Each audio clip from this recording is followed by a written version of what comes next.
군집의 특성에 대해서 알아보도록 할게요. 군집이 아까 뭐였었지? 군집이 여러 개체군이 여러 개체군의 모임을 우린 군집이다라고 얘기를 합니다. 그 중에서 육상 지역에서는 절대적으로 누구의 영향을 받냐면 강수량과 기온을 받아요. 이때 요걸 조금 한번 써보자.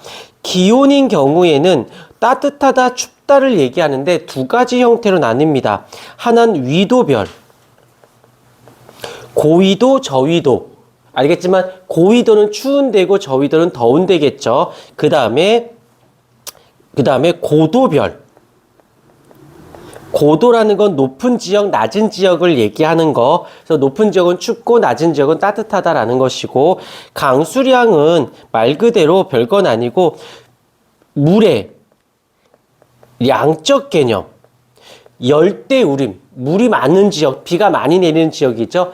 초원지대, 사막지대 뭐 이런 것들을 얘기한다라고 봐주시면 되어져요. 어려운 건 아니고, 그 다음에 수생군집 말 그대로 물 속에 사는 생명, 물의 생활을 얘기하는 거니까 그대로 가주시면 되고, 그 다음에 여기서 수평분포와 수직분포라고 되어 있는데 아까 말했던 위도가 수평분포가 되는 거고, 그 다음에 수직분포는 고도가 되어진다라고 볼 수 있고요.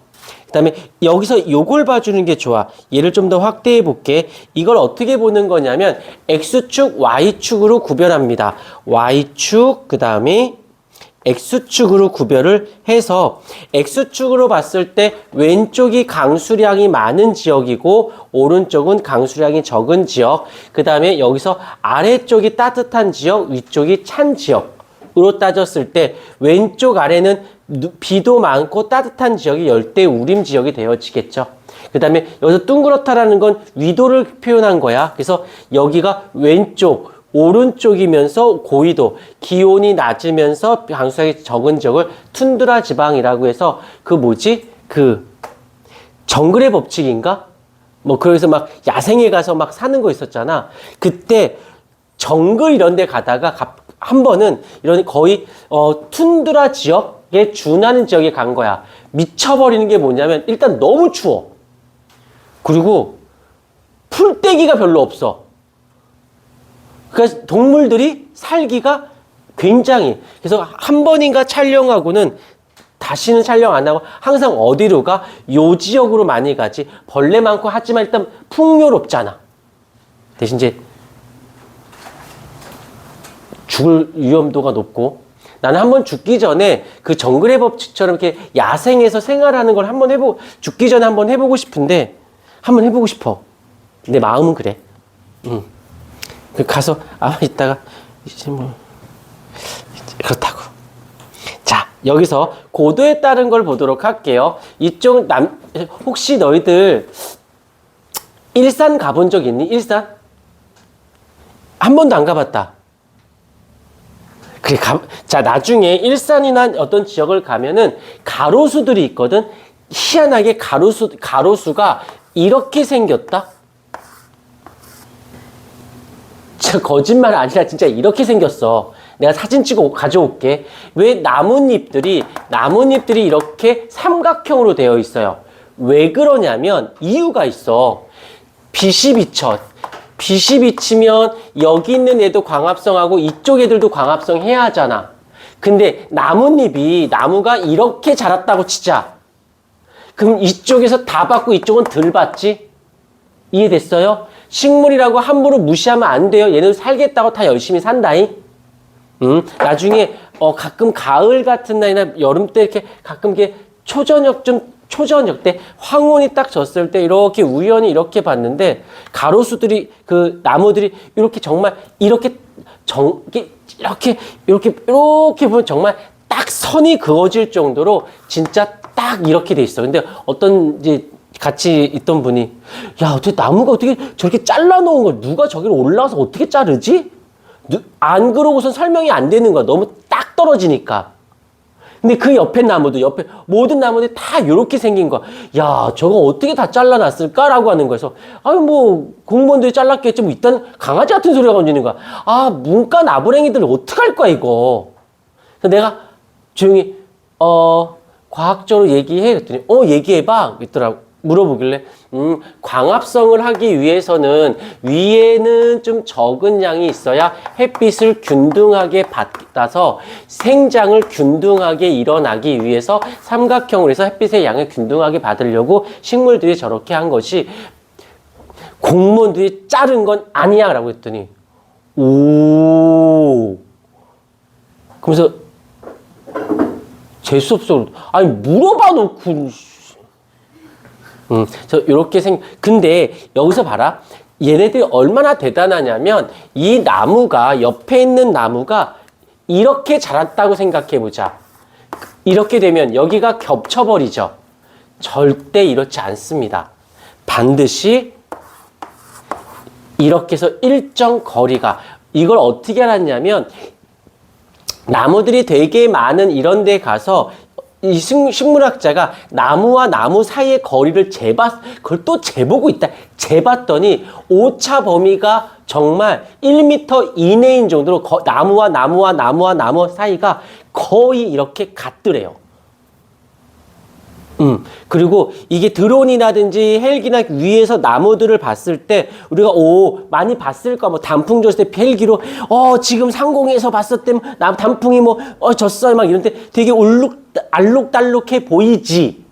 거기에도 다 규칙성이 있어요. 왜?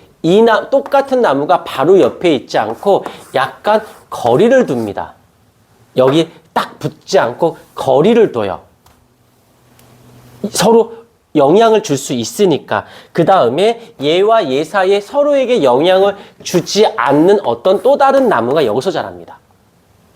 그래서 알록달록한 것처럼 보이는 건데 이거를 조사해 보니까 간격이 이 나무와 이 나무와 간격이 거의 같더래요. 그리고 그 사이에 있는 나무들끼리도 거리가 거의 같더래요. 그런데 거기서 주로 자라는 식물들이 다 그 공간을 다 차지해버려. 다시 말하면 다른 나무가 자라지 못하게. 이들 또한 경쟁하면서 살고 있는 거예요. 그렇다라는 거 봐주시면 됩니다. 그 다음에 군집의 구조, 먹이사슬과 먹이금을 모르는 건 아니니까 먹이사슬을 우리는 파란색으로 1차 소비자, 2차 소비자, 3차 소비자, 4차 소비자라고 하고 먹이그물은 실제 생물 개체들을 다 표현하는 거예요. 오케이, 이렇게 다 표현한 것을 먹이사슬, 먹이그물로 이렇게 구별을 했다라고 봐주시면 되어져요.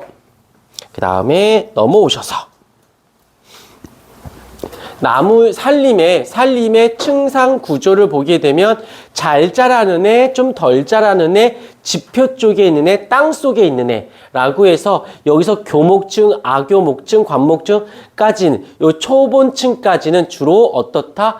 요 아이들은 광합성에 따라서 광합성량에 따라서 나뉘어진 거고 그 다음에 지표 쪽에 있는 애들 선태총이라고 해서 밑줄 낙엽이나 썩은 나무가 존재하는 층으로서 우리가 다 알죠. 이끼나 균류 이런 것들 버섯들 알겠지만 버섯은 균류야 먹는 건데 그래서 버섯은 썩지 않아요.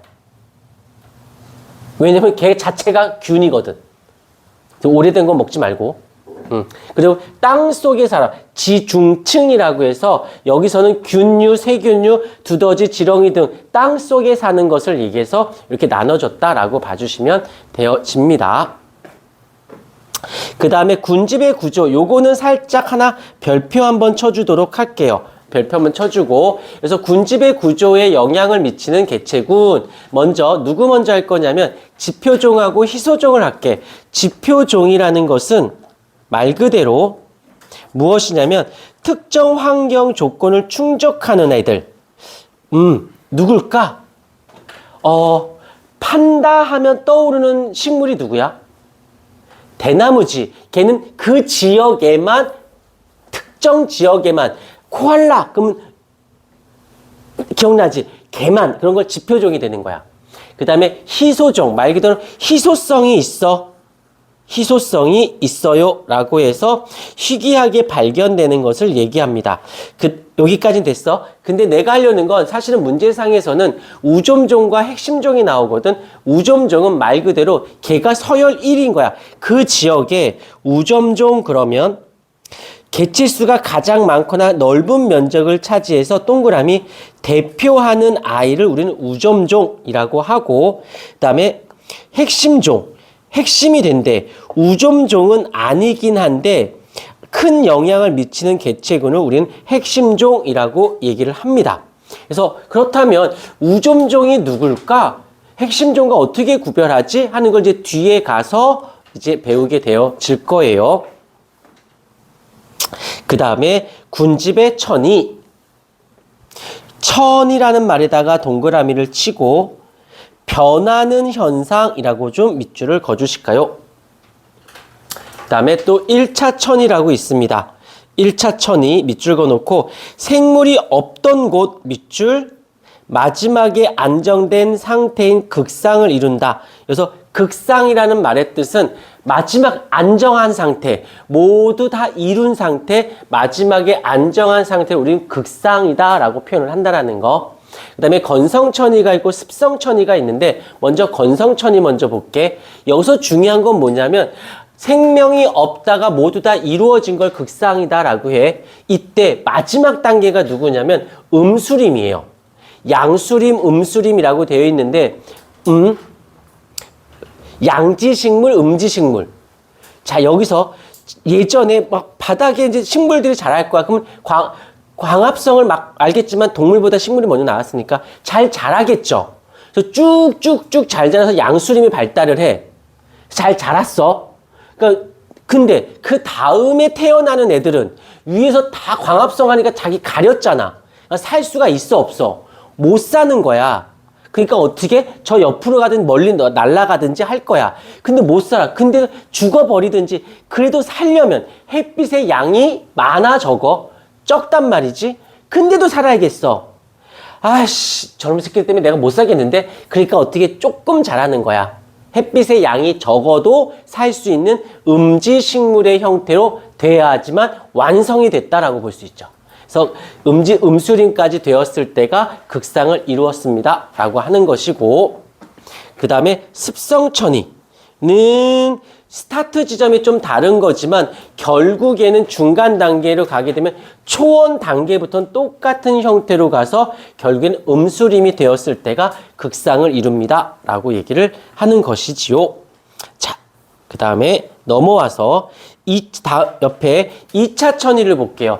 2차 천이는 뭐냐면 여기서 어떠한 이유에선지는 모르겠지만 파괴돼요. 그리고 여기서 박스 다시 시작하는 천이를 우리는 2차 천이라고 합니다. 물론 1차 천이보단 빠르겠죠.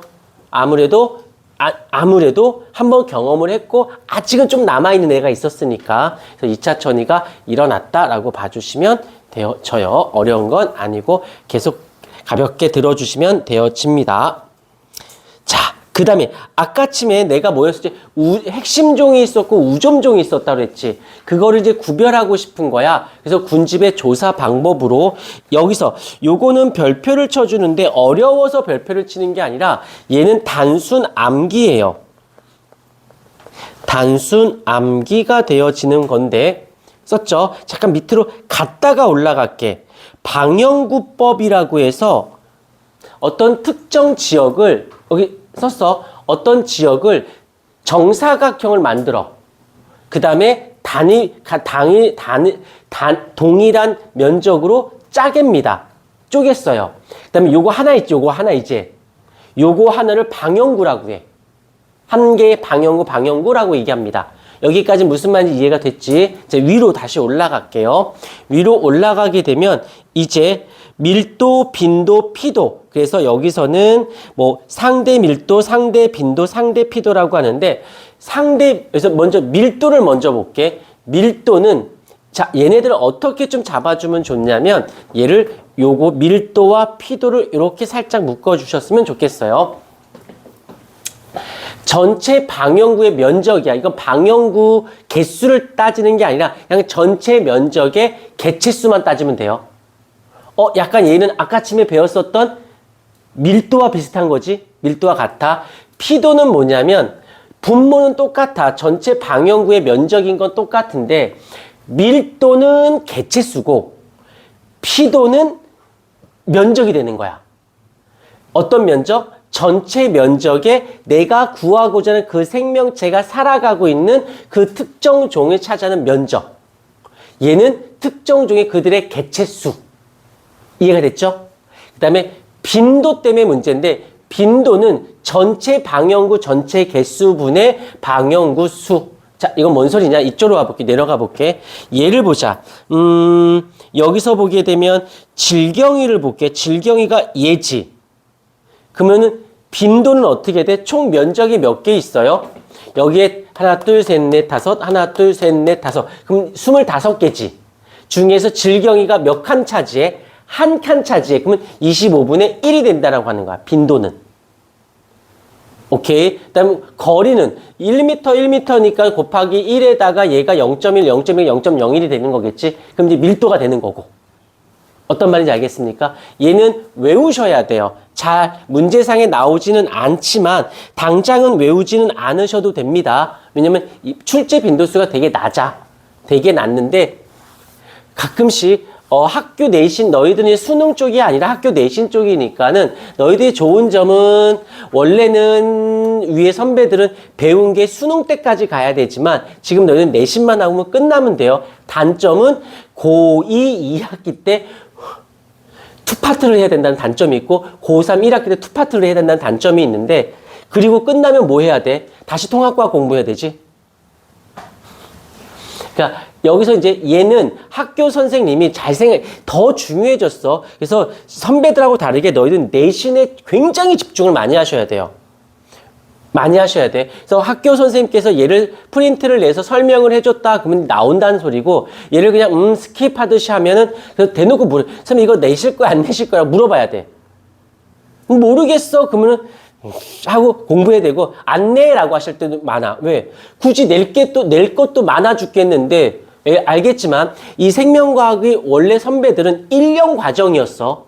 중간기말 보던 걸 중간기말에 몰아서 다 봐야 돼. 그러니까 책의 절반이 중간, 절반이 기말인데 양이 엄청나게 많은데 굳이 얘까지 낼 필요가 있겠냐는 거지. 낼 이유가 없어요. 대신 학교 선생님이 뭐라고 하면 이제 어쩔 수 없고 그렇게 봐주시면 되어집니다. 자, 뒤에 빨리 문제를 풀어봐 주실까요?